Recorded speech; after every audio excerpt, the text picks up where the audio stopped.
નમસ્કાર, આજના ન્યૂઝ ફોકસમાં હું જયેશ મોદી આપનું સ્વાગત કરું છું। શરૂઆત કરીએ આજના મુખ્ય સમાચારથી। પ્રધાનમંત્રી શ્રી નરેન્દ્ર મોદીએ જમ્મુની મુલાકાત લઈ સ્થિતિની કરી સમીક્ષા। કેન્દ્ર દ્વારા ₹1,000 કરોડની સહાય। જમ્મુમાં હવામાન સુધરતા લોકોને રાહત। શ્રીનગરમાં પૂરની સ્થિતિ વણસી।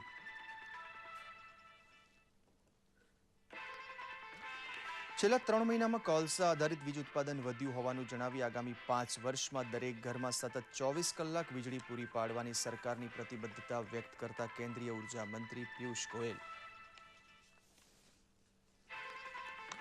વર્તમાન સાંસદો અને ધારાસભ્યો સામેના ભ્રષ્ટાચાર અને અન્ય ગંભીર ગુનાના કેસોની કાર્યવાહી ઝડપી બનાવવા કેન્દ્રીય કાયદા મંત્રાલય દેશની તમામ વડી અદાલતોને પાઠવી સૂચના।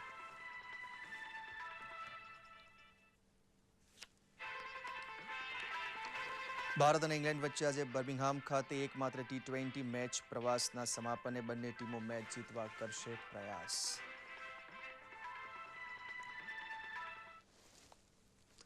જોઈએ સમાચાર વિગતવાર। જમ્મુ કાશ્મીર અને લેહ ક્ષેત્રમાં છેલ્લા કેટલાક દિવસથી વરસી રહેલા અનરાધાર વરસાદે ભારે તારાજી સર્જી છે। પ્રધાનમંત્રી શ્રી નરેન્દ્ર મોદીએ જમ્મુ કાશ્મીરની મુલાકાત લઈને રાજ્ય તેમજ પાડોશી દેશ પાકિસ્તાનને પણ સંકટની આ ઘડીમાં ભારત સરકાર તેમની પડખે હોવાનો વિશ્વાસ અપાવ્યો હતો। પ્રસ્તુત છે એક રિપોર્ટ। જમ્મુ કાશ્મીરમાં પ્રવર્તી રહેલી કુદરતી આપત્તિની સ્થિતિમાં અસરગ્રસ્તોની સંભાળ લેવા પ્રધાનમંત્રી નરેન્દ્ર મોદીએ જમ્મુ કાશ્મીરની મુલાકાત લીધી હતી। મુખ્યમંત્રી ઓમર અબ્દુલ્લાના અધિકારીઓ સાથેની બેઠકમાં સ્થિતિની સમીક્ષા કરીને પ્રધાનમંત્રીએ પત્રકારોને સંબોધ્યા હતા।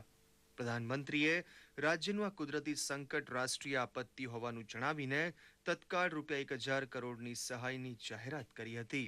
પ્રધાનમંત્રી રાહત ભંડોળમાંથી તાકીદે 1 લાખ ધાબળા ખરીદીને પહોંચતા કરવા પણ તેમણે સૂચના આપી હતી।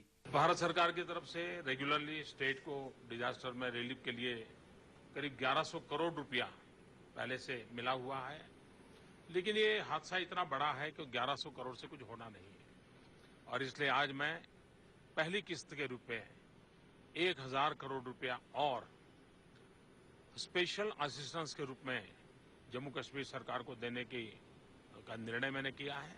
પ્રધાનમંત્રીએ દિલ્હી પાછા ફરતા પહેલા જણાવ્યું હતું કે પાડોશી દેશ પાકિસ્તાનમાં પણ પૂરની ગંભીર સ્થિતિ પ્રવર્તી રહી છે। તેમણે ભારત સરકાર માનવતાના ધોરણે પાડોશી દેશને પણ મદદ કરવા તત્પર હોવાનું જણાવ્યું હતું। ये मुसीबत जैसे हमारे यहाँ जम्मू कश्मीर में आई है, वैसा ही ये आपदा पाक ऑक्यूपाइड कश्मीर में भी आई है। वहाँ के नागरिकों को भी बहुत बड़ी मात्रा में नुकसान हुआ है। मैं पाकिस्तान सरकार को भारत सरकार की तरफ से आवश्यक जो भी मदद चाहिए पाक ऑक्यूपाइड कश्मीर के नागरिकों के इस मुसीबत में मदद करने के लिए भारत सरकार तैयार है। રાજ્યમાં પૂરના ધસમસતા પાણી અને ભેખડો ધસી પડવાની ઘટનાઓ 117થી વધુ લોકોનો ભોગ લઈ ચૂક્યા છે। જેલમ, ચિનાબ સહિતની નદીઓના પાણી ભયજનક સપાટીથી ઉપર વહી રહ્યા હોવાથી સમગ્ર રાજ્યમાં જળબંબાકાર જેવી સ્થિતિ છે। રાજ્યના 2500 ગામો પૂર અસરગ્રસ્ત છે અને 450 ગામો સંપૂર્ણ તારાજ થઈ ગયા છે। 50 પુલ અને સેંકડો કિલોમીટર રસ્તાનું ધોવાણ થતા ચોમેરે તારાજીનો માહોલ છે।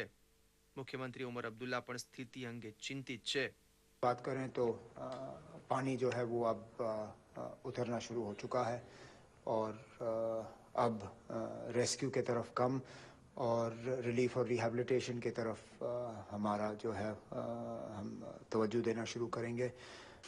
जहां जम्मू में हालात आहिस्ता आहिस्ता ठीक होने जा रहे हैं, वहाँ कश्मीर में हालात और ज़्यादा बिगड़ गई है। श्रीनगर के शिवपुरा, सोनवार, बदामी बाग, राजबाग, इन इलाकों में 8-8, 10-10 फुट पानी, निचला मंजिल तो पानी के नीचे है। બચાવ અને રાહત કામગીરી માટે સૈન્યના 7000 જવાનો અને એનડીઆરએફની 6 ટુકડીને કામે લગાડવામાં આવી છે।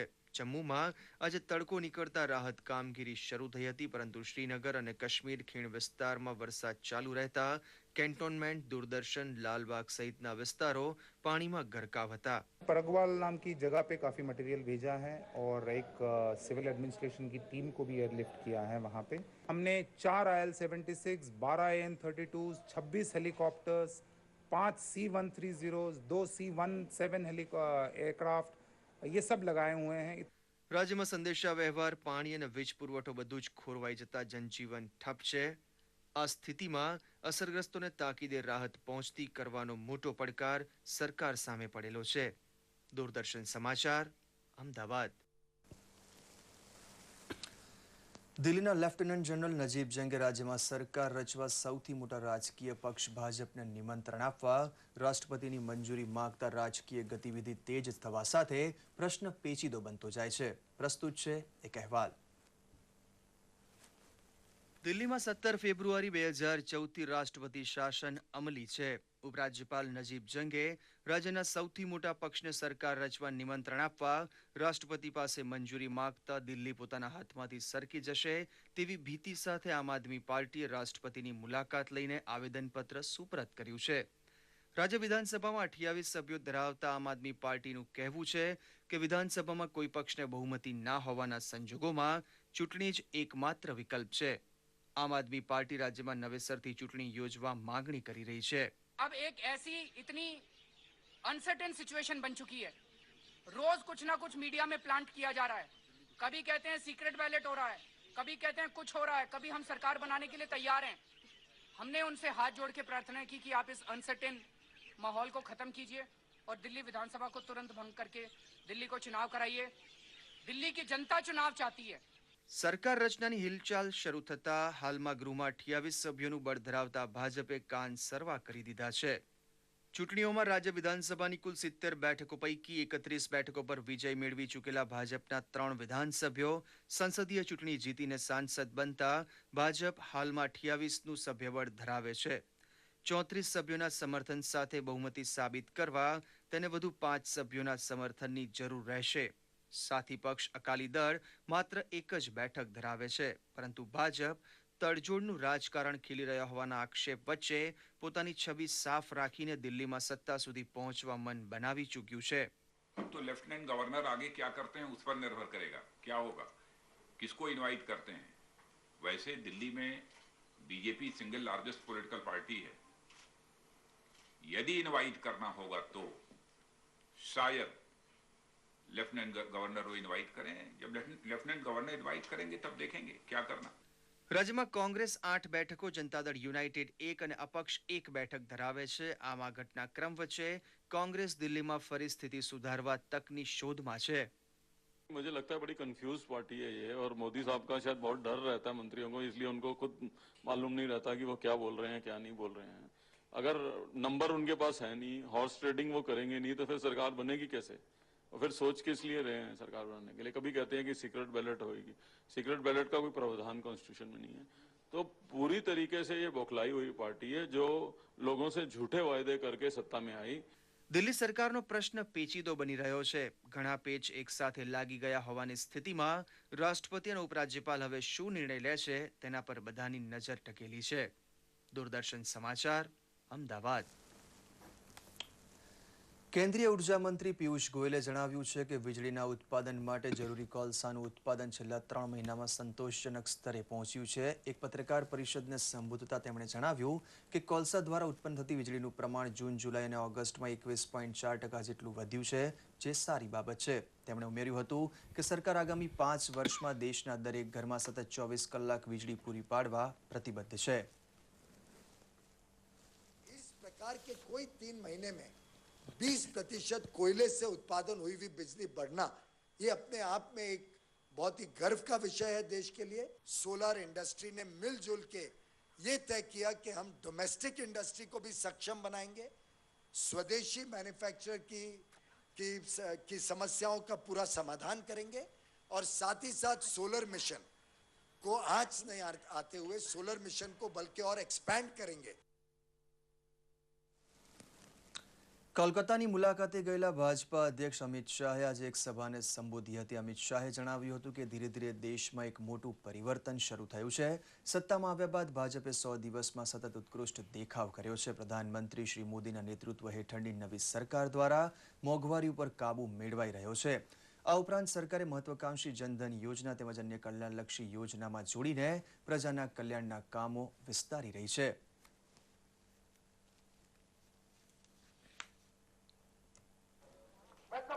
बंगाल की जनता का आभार व्यक्त करना चाहता हूं कि 2014 के आम चुनाव में 17% वोट और 2 सांसद देकर मोदी जी का समर्थन आपने जो किया है, इसके ही कारण हमारा हौसला बढ़ा है और दिल्ली में सरकार बनी।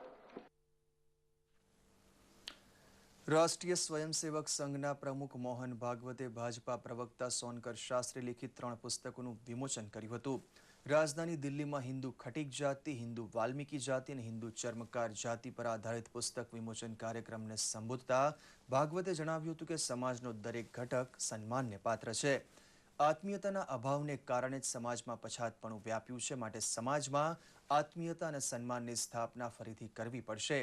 કેન્દ્રીય વન અને પર્યાવરણ મંત્રી પ્રકાશ જાવડેકરે જણાવ્યું હતું કે ભારતમાં જાતિવાદી આધારિત ચૂંટણીની પરંપરા વર્ષ 2014માં તૂટી ગઈ હતી. હવે લોકો વિકાસ ઈચ્છે છે.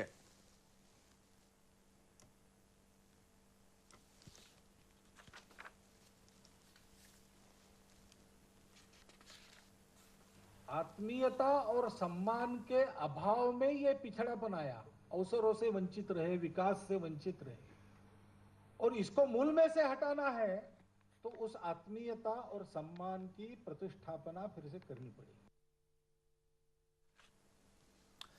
કેન્દ્રીય કાયદા મંત્રાલય વર્તમાન ધારાસભ્યો અને સાંસદો સામેના ભ્રષ્ટાચાર અને ગંભીર ગુનાના કેસોની કાર્યવાહી ઝડપથી કરવા દેશની તમામ વડી અદાલતોના મુખ્ય ન્યાયમૂર્તિઓને લેખિતમાં જાણ કરી છે.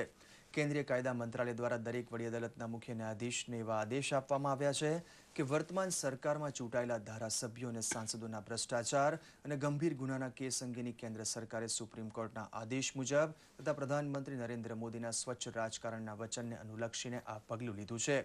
ગયા માર્ચમાં અદાલતે ચૂંટાયેલા પ્રતિનિધિઓ સામેના ભ્રષ્ટાચાર અને ગંભીર ગુનાઓના કેસોની કાર્યવાહી 1 વર્ષની અંદર પૂરી કરી દેવા આદેશ આપ્યો હતો.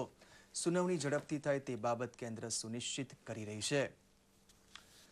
કેન્દ્રીય માહિતી અને પ્રસારણ મંત્રી પ્રકાશ જાવડેકરે જણાવ્યું છે કે દૂરદર્શન તથા આકાશવાણી પાસે દુર્લભ આર્કાઇવ્સ રેકોર્ડિંગ છે, જે લોકો સુધી પહોંચાડવું જોઈએ. મુંબઈમાં એક કાર્યક્રમને સંબોધતા તેમણે જણાવ્યું હતું કે દૂરદર્શન તથા ઓલ ઇન્ડિયા રેડિયો પાસે 7 લાખ કલાકના આર્કાઇવ્સ છે.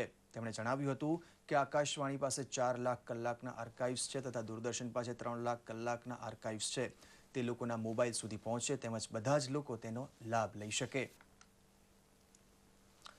પ્રધાનમંત્રી નરેન્દ્ર મોદીએ લોકો પાસેથી રેડિયોના માધ્યમથી જોડાવા અંગેના સૂચનો માંગ્યા છે. એક સરકારી જાહેરાત અનુસાર નરેન્દ્ર મોદી ટૂંક સમયમાં જ રેડિયો પર કાશ્મીરથી કન્યાકુમારી અને મહારાષ્ટ્રથી મણિપુર સુધી દેશવાસીઓને સંબોધિત કરી તેમની સાથે સંવાદ સાધશે. પ્રધાનમંત્રીએ લોકો પાસે રેડિયો પર ભાષણોના સ્વરૂપ, વિષય, નામ અને સંરચના અંગે સૂચનો માંગ્યા છે. લોકો પોતાના સૂચનો www.mygov.in પર મોકલાવી શકશે.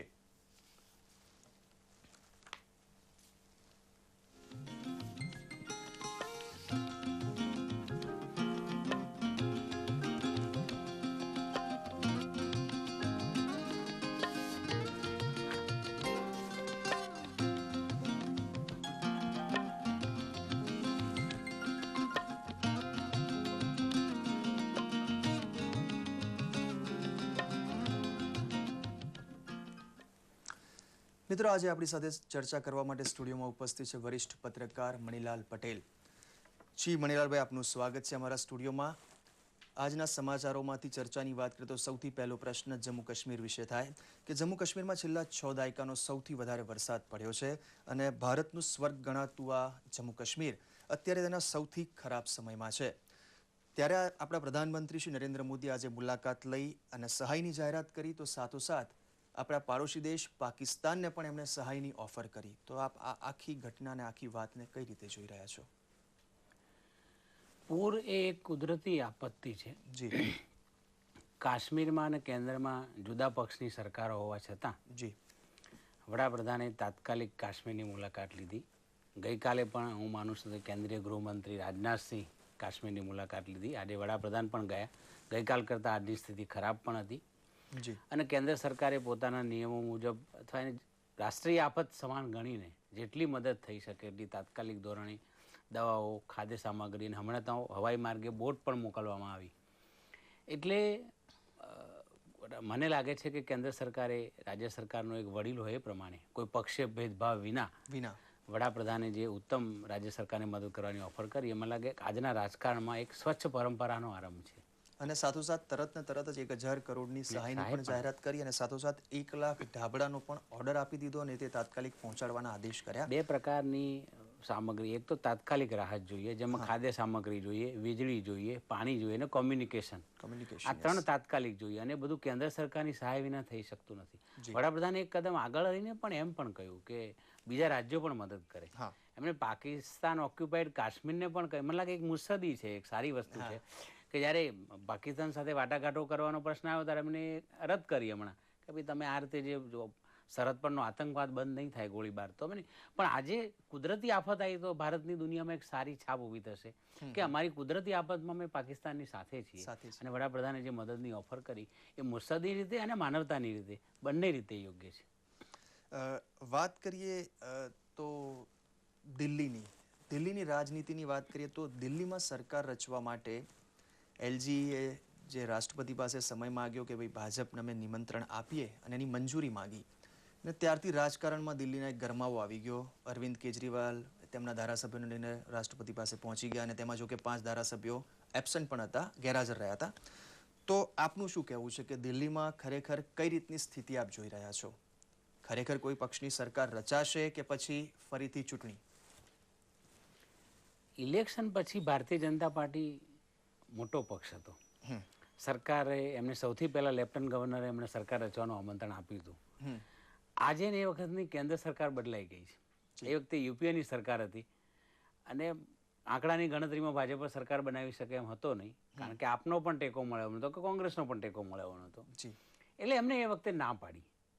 પછી આપની સરકાર બની અને એક સ્થિર સરકાર નહોતી 49 દિવસમાં.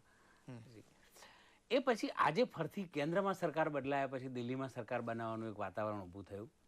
ભારતીય જનતા પાર્ટી જાહેરમાં તો એમ કહે છે કે અમે ચૂંટણી માટે પણ તૈયાર છીએ, પણ જે રીતનું પ્રક્રિયા ચાલે છે જોતાં કદાચ ભારતીય જનતા પાર્ટીની સરકાર દિલ્હીમાં રચાશે. પણ 2 પ્રશ્ન છે કે સરકાર સ્થિર કેટલી હોય, અને હું માનું ત્યાં સુધી કે એમને સરકાર રચવાનું કહ્યું છે એનો અર્થ એવો, તૈયારી બતાવી છે એનો અર્થ એવો કે એમની પાસે કોઈ ગણિત હશે, આંકડાનું મજબૂત ગોઠવણ હશે. બરાબર. કારણ કે સરકાર રચવાનું આવશે એટલે તરત લેફ્ટનન્ટ ગવર્નર એમ પણ કહેશે કે તમે આટલા દિવસમાં ગૃહમાં બહુમતી પુરવાર કરો, અથવા એમ પણ કહે કે તમારા ટેકેદાર સભ્યોની યાદી મને આપો. યાદી કદાચ ન માંગે આજે, પણ ગૃહમાં પુરવાર કરવાનું તો કહેશે જ. એટલે કોઈ ગોઠવણ તો હશે.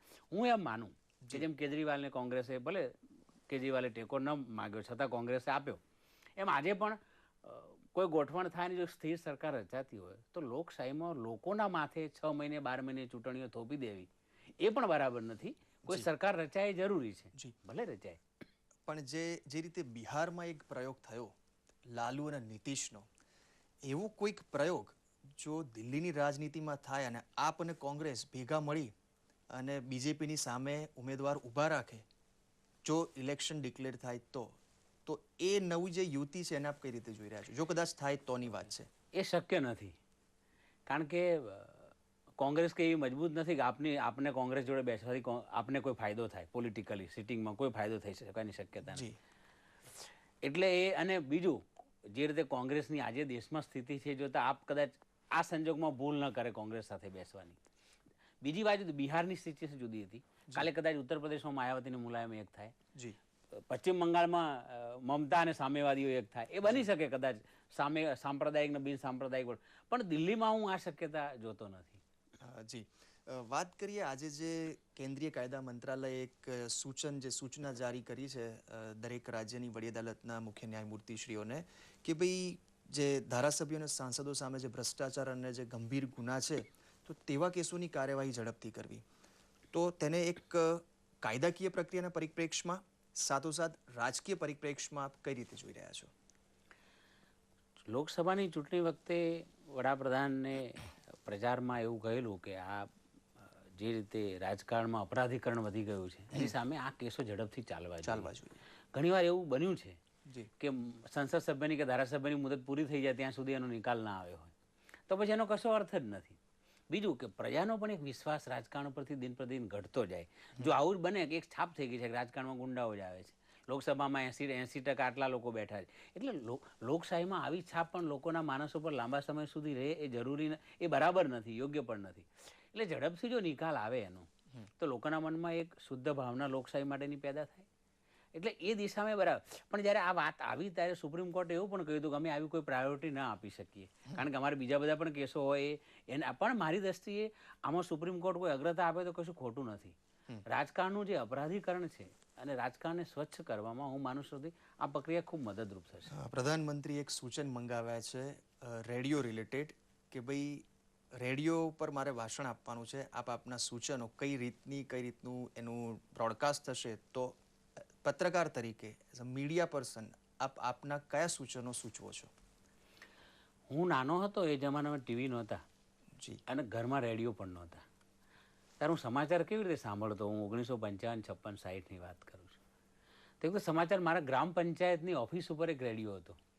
પંચાયતમાં એનો વહીવટ હતો. પટ્ટાવાળો આવીને રેડિયો ચાલુ કરે, એ અમે રેડિયોના પ્રોગ્રામ જોતા હતા. ટીવી નહોતું એ જમાનામાં, છતાં ગામના 50-100 માણસો પંચાયતની ઓફિસ બહાર બેઠા હોય. સરકારે આવી વ્યવસ્થા કરવી જોઈએ. જી, રેડિયો ટીવી કરતાં સસ્તો છે, છતાં સરકારે જાહેર જગ્યાઓ, ગ્રામ પંચાયતની ઓફિસ, ગામની પ્રાથમિક શાળા, દૂધ મંડળી, આવી જગ્યાએ રેડિયો સેટ મૂકવા જોઈએ. બીજું કે રેડિયો સસ્તા મળે, ટીવી કરતાં સસ્તા છે, પણ છતાં હજી પણ સામાન્ય માણસ ખરીદી શકે એવું, અને ટેક્સથી કંઈક દૂર રાખીને સામાન્ય માણસ ખરીદી શકે.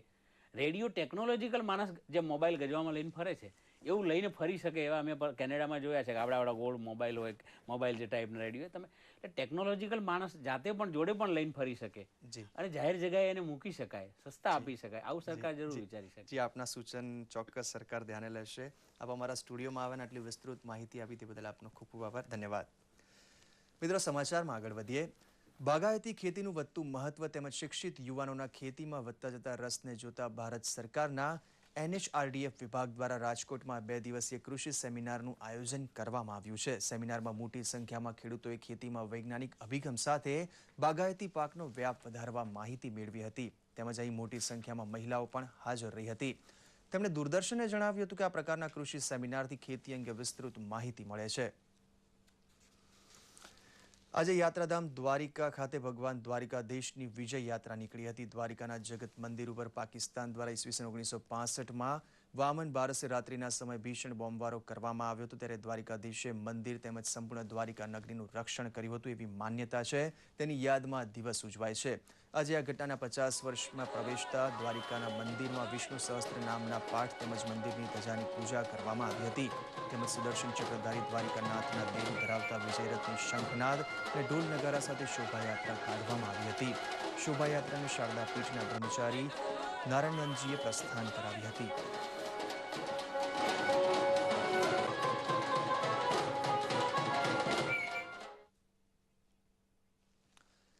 મુસ્લિમ વિદ્યાર્થીઓ શિક્ષણ ક્ષેત્રમાં સતત આગળ વધીને બોર્ડની પરીક્ષામાં ઉત્કૃષ્ટ દેખાવ કરી રહ્યા છે. ત્યારે આજે રાષ્ટ્રીય અવામી અંજુમન એજ્યુકેશન ટ્રસ્ટ દ્વારા ધોરણ 10 અને 12ની પરીક્ષામાં 70%થી વધારે ટકા મેળવનારા તેજસ્વી વિદ્યાર્થીઓને સન્માનવામાં આવ્યા હતા. ટ્રસ્ટના પ્રમુખ રિયાઝ હુસૈન સૈયદે જણાવ્યું હતું કે તેજસ્વી વિદ્યાર્થીઓનું સન્માન કરવાથી તેઓને વધુ શ્રેષ્ઠ કારકિર્દી ઘડવા માટે પ્રોત્સાહન મળે છે.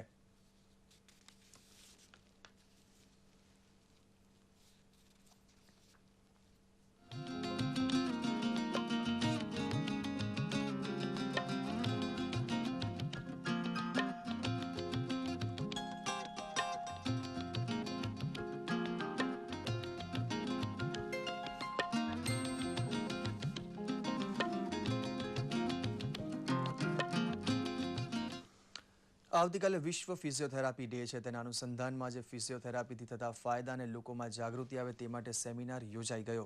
જોઈએ એક રિપોર્ટ. માનવ શરીરમાં આવેલ માંસપેશીઓને એક્સરસાઇઝ દ્વારા સક્રિય કરીને કોઈપણ આડઅસર વિના કરવામાં આવતા ઉપચારને ફિઝિયોથેરાપી કહેવામાં આવે છે. આ અંગે હોપ ન્યુરોકેર હોસ્પિટલ અને સહયોગીઓ દ્વારા અમદાવાદમાં મગજ તથા જ્ઞાનતંતુને લગતા ન્યુરોલોજિકલ રોગોની આધુનિક સારવાર માટે અવેરનેસ પ્રોગ્રામનું આયોજન કરવામાં આવ્યું હતું. આજની લાઈફસ્ટાઈલ જે છે ખૂબ જ ફાસ્ટ થઈ ગઈ છે. ફાસ્ટ ફૂડ ને એ બધું આપણે ખાતા હોઈએ છીએ, એટલે એ બી એક રીઝન છે. ડાયાબિટીસ છે, બ્લડ પ્રેશર છે, એના લીધે આ રિસ્ક ફેક્ટર વધી જતા હોય છે અને એના લીધે ઘણા પેશન્ટમાં પક્ષઘાત કે બ્રેઇન સ્ટ્રોકનો હુમલો થવાની શક્યતાઓ વધી જાય છે. બાળકોમાં પણ હેમરેજ, ખેંચ, મગજમાં ગ્લુકોઝ ન પહોંચવું જેવા રોગો જોવા મળે છે. તેમાં પણ ફિઝિયોથેરાપી ઉપયોગી નીવડે છે. પ્રિવેન્શન માટે તો તમારે બેઝિકલી અમુક વિટામિન સપ્લિમેન્ટ જ્યારે બાળક ગર્ભમાં હોય ત્યારે તમારે એનો ડેવલપમેન્ટ પ્રોપર થાય એના માટે પ્રોપર ન્યુટ્રિશન મધરને મળવું જોઈએ. જન્મ પછી કોઈ પ્રકારનો રોગ હોય તો એ જે આપણને જેટલી જલ્દી વધારે વહેલી માહિતી મળે તો એ પ્રમાણે એની આગળ સારવાર ચાલુ કરી શકાય. ધીમી ગતિએ પરંતુ અસરકારક રીતે ઉપયોગી નીવડતી ફિઝિયોથેરાપી દર્દીને શારીરિક તથા માનસિક રીતે સક્ષમ બનાવે છે. फिजियोथेरेपी चालू કર્યું, धीरे धीरे थोड़ा बैठा, फिर चालता થયા, फिर वो थोड़ा स्टिक लेके एकदम से સારું રીતે ચાલે છે. अभी समझ में भी आता है. અત્યારે પોતે બોલી શકે છે, થોડું ઘણું ગાઈ શકે છે. પહેલાં ખભે ને ઉચકીને પગે ઉચકીને લઈ જતા હતા, એટલે અત્યારે આટલું ચાલી શકે છે, એટલે અમને ઘણો બધો આનંદ છે અને ઘણું સારું છે અહીંયા આગળ. આધુનિક જમાનામાં ફિઝિયોથેરાપીની આધુનિક પદ્ધતિઓ જેવી કે body weight supported treadmill training, functional electrical simulation, dynamic hand simulation વગેરે દર્દીને ચાલતા કે દોડતા કરવા માટે સક્ષમ છે. પક્ષઘાત અથવા તો બ્રેન સ્ટ્રોક પછી પેશન્ટને ફરીથી પગભર થવા માટે ફિઝિયોથેરાપી લગભગ એકમાત્ર ઉપાય છે, પરંતુ પ્રમાણભૂત ડૉક્ટરની સલાહ નીચે સારવાર લેવી જોઈએ. જતીન ભટ્ટની સાથે દેવશી વારોતરિયા, દૂરદર્શન સમાચાર, અમદાવાદ.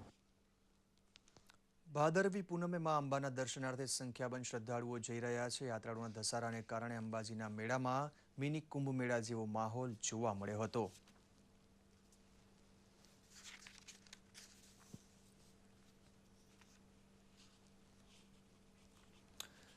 કેરળમાં ઓણમનું પર્વ ઉત્સાહપૂર્વક ઉજવાઈ રહ્યું છે. રાષ્ટ્રપતિ તથા પ્રધાનમંત્રીએ દેશવાસીઓને ઓણમની શુભેચ્છા પાઠવી છે. કેરળવાસીઓ ઓણમનું પર્વ 10 દિવસ સુધી રાજા મહાબલીની યાદમાં ધામધૂમપૂર્વક ઉજવે છે.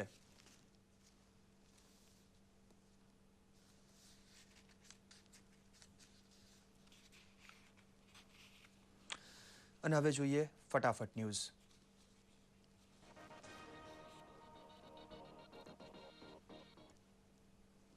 દેશમાં નકલી સર્ટિફિકેટોની ચકાસણી માટે ટૂંક સમયમાં શરૂ કરાશે નેશનલ એકેડેમિક ડિપોઝિટરી સ્કીમ. તમામ સર્ટિફિકેટ ડિજિટલાઇઝ કરવાની સાથે ડેટાબેઝ શરૂ કરવાનું જણાવતા કેન્દ્રીય મંત્રી વેંકૈયા નાયડુ.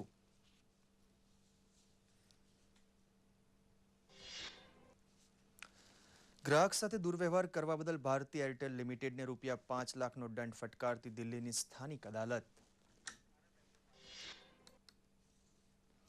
વિરમગામ ખાતે યોજાયું અમદાવાદ જિલ્લાના ભૂતપૂર્વ સૈનિકનું સંમેલન. જિલ્લા સૈનિક બોર્ડ દ્વારા યોજાયો કાર્યક્રમ.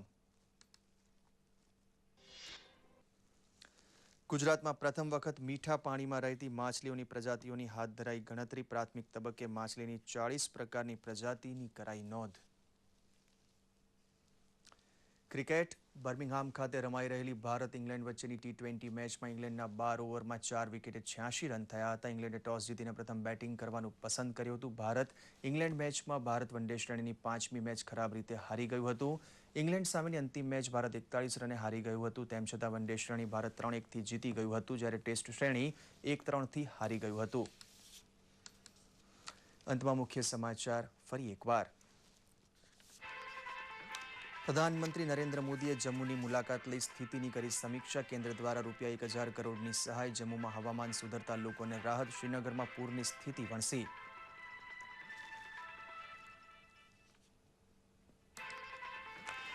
છેલ્લા 3 મહિનામાં કોલસા આધારિત વીજ ઉત્પાદન વધ્યું હોવાનું જણાવી. આગામી 5 વર્ષમાં દરેક ઘરમાં સતત 24 કલાક વીજળી પૂરી પાડવાની સરકારની પ્રતિબદ્ધતા વ્યક્ત કરતા કેન્દ્રીય ઉર્જા મંત્રી શ્રી પિયુષ ગોયલ.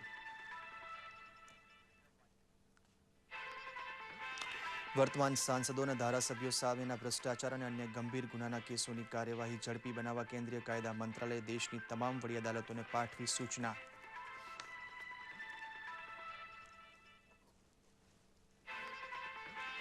ભારત અને ઇંગ્લેન્ડ વચ્ચે આજે બર્મિંગહામ ખાતે એકમાત્ર T20 મેચ. પ્રવાસના સમાપને બંને ટીમો મેચ જીતવા કરશે પ્રયાસ.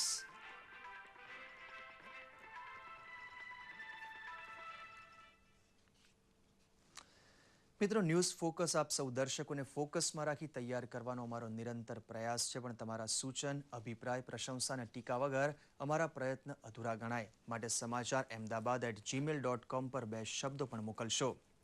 તો આ સાથે જ આ ન્યૂઝ ફોકસ અહીં સમાપ્ત કરીએ છીએ. નમસ્કાર.